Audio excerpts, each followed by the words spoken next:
Jesus gave what is called the Great Commission. Speaking after his resurrection, before he ascended back to the Father, Jesus said, "Go into all the world and preach the gospel to every creature." Mark chapter 16 and verse 15. Go make disciples of all nations. Matthew chapter 28, verse 19. The call that we have from God, from the Scripture, is to sound forth God's Word. And tonight, as I was thinking about a sermon to follow up what we did for Friends and Family Day, I was thinking of how that sometimes we can invite people, and we had a pretty good crowd today, and I was very thankful for that. And we can invite people, and sometimes they don't show up, or sometimes they may never come back. And I want to give a message from Ezekiel chapter 33 because I want to impress upon our minds that we are the ones that are to put forth the effort to try to reach them. And if we have done that, there is no blood on our hands. None. Every person we try to reach with the gospel, we invite them. Every person we talk to, every person that we have a study with, if it results in a baptism or not, if we're teaching the truth of God's Word, it's a success. Every single time, it's a success. There were some that I invited that did not show up. There were some that had people here. And we look around and we get discouraged sometimes because we invite and try to get people to come here.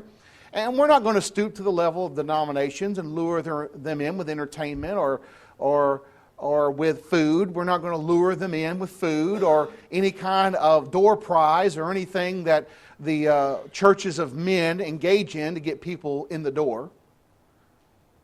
We want them to come hear the truth.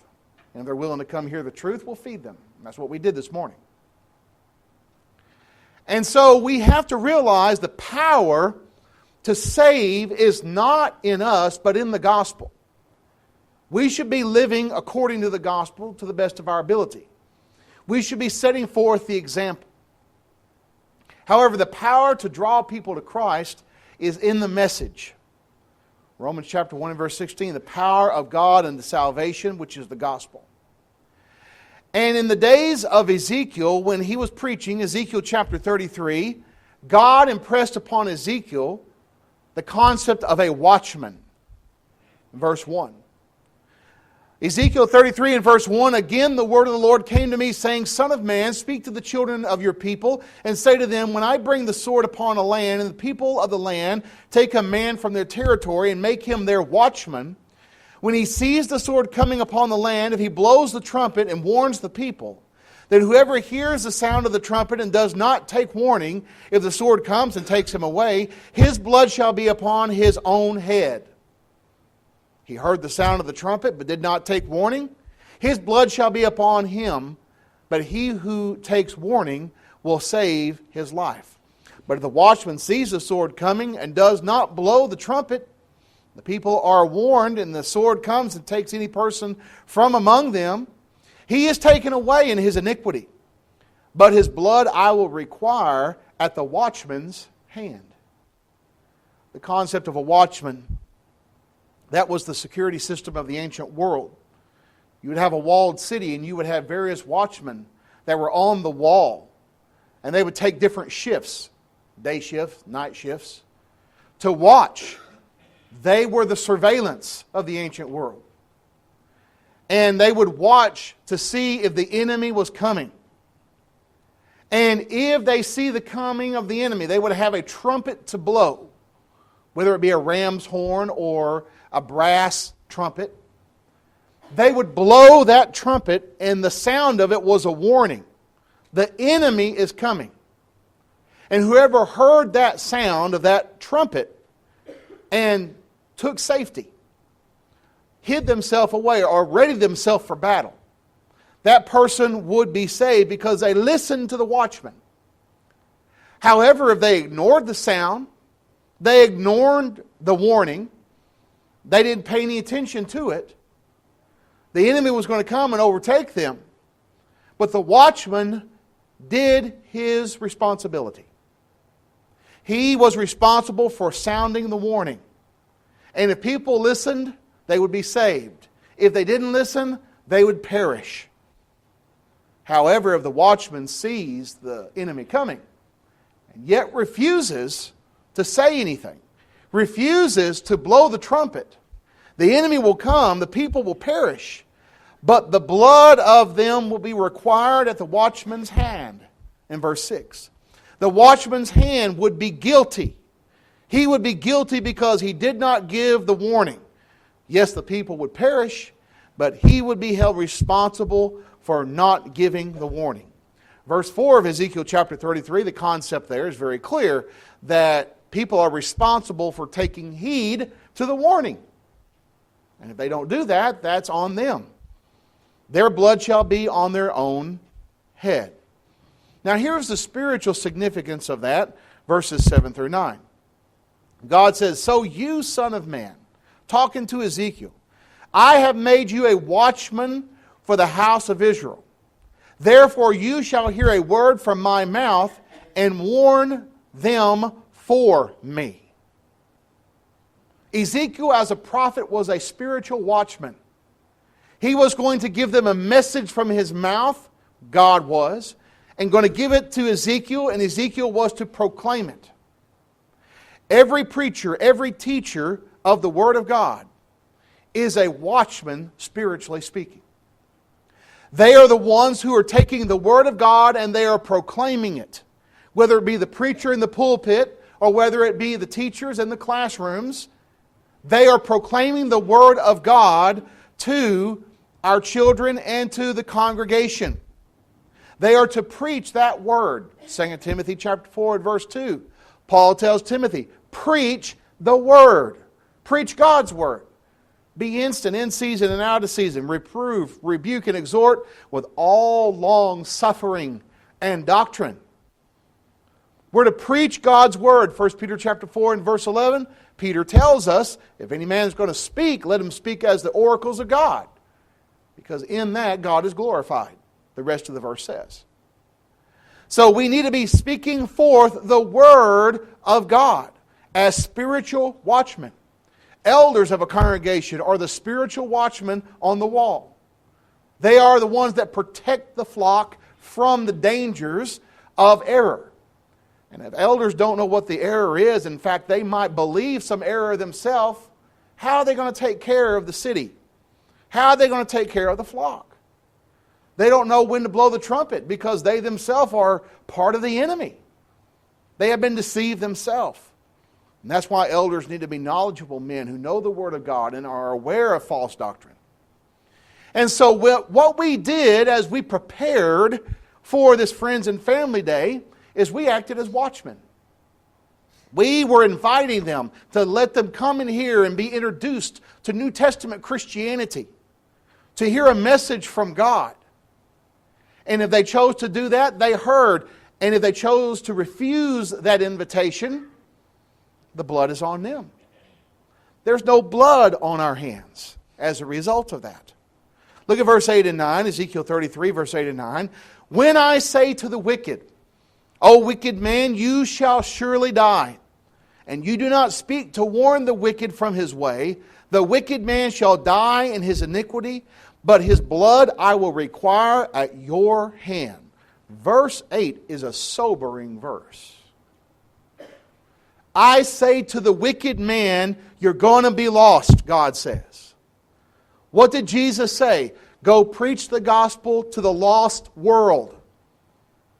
Go proclaim this good news to those who need salvation, to every creature. And we do not do it for whatever reason. The wicked will be lost. And we will be lost along with them. Their blood will be required at our hands. That's something that is very scary to think about. There's a song that is an older song. You never mentioned him to me. And it says, you met me day by day, and you knew I was astray, yet you never mentioned him to me. That's a chilling song. Maybe that's why that song's not sung a whole lot nowadays. It puts a guilt trip on you if you're not evangelizing, if you're not reaching out to the community, if you're not doing your job and trying to save those who are around us. But I know this congregation is very evangelistic. Very evangelistic. So verse 9 is what I want to zero in on and encourage you with. Nevertheless, if you warn the wicked to turn from his way, and he does not turn from his way, he shall die in his iniquity, but you have delivered your soul. Verse 9 is what we need to sink deep into our hearts. You know, this month, 11 years ago, is when I first started preaching here at Royse City. And when I first started here, I thought I'd be here for a long time, and I was hoping the congregation would be bigger than it was when we started out. Well, it's smaller. And as a result of that, that can be discouraging if you measure success by demographics. If you measure success by the numbers, by a chart, by a head count, then the work here is a failure. But if you measure it according to God's way of viewing things, understanding that our job is not to baptize X number of people a year. Our job is to preach the Word to as many people that will listen to us, and to spread the message as far and wide as we can. And according to that, we are a success. A 100% success. In fact, we're going to be mailing out some house-to-house, heart-to-heart magazines this month to 1,300 mailboxes. That's at least 1,300 people that will be able to read and know the gospel of Jesus Christ. Some of them for the very first time. A lot of them multiple times because we've done it a lot in the past. So verse 9 is very precious to me because it lets me know that the power is in the warning. The power is in the message. And my job, my responsibility, your job and responsibility is to sound forth the message, to invite. If you invited multiple people and they did not come to Friends and Family Day, you are a 100% success. Because it's on them. It's on them. And we have to look at it from that perspective and understand that. We warn the wicked. We let them know that the religious confusion that is out there will cause them to be lost. That there's only one church, one ark of safety, as Noah preached in the days of Noah. Letting them know there's salvation in none other but Jesus Christ, Acts chapter 4 and verse 12. And letting them know that. Warning them. As a result, we have delivered our own soul. You know, I think Paul had this passage in mind in Acts chapter 20, verse 26 and 27, when he was talking to the church at Ephesus. He was talking to the elders at Ephesus. Acts chapter 20, verse 26 and 27, Paul said to those elders, "Moreover, you see and hear that not only at Ephesus, but throughout almost all Asia," wrong verse. Acts 20, 26. Acts 20 and verse 26, "Therefore I testify to you this day that I am innocent of the blood of all men." Verse 27, "For I have not shunned to declare to you the whole counsel of God." I believe Paul may have had this concept in mind here in Ezekiel chapter 33, where Ezekiel is told, "You be a watchman." Paul says, I am innocent in Acts chapter 20 and verse 26. I am innocent of the blood of all men because I have not shunned or held back to declare to you the whole counsel of God. Everything God says on every subject that God covers. Therefore, Paul is saying, I have no blood on my hands, spiritually speaking. I am innocent of any man's blood. I have taught the whole counsel of God.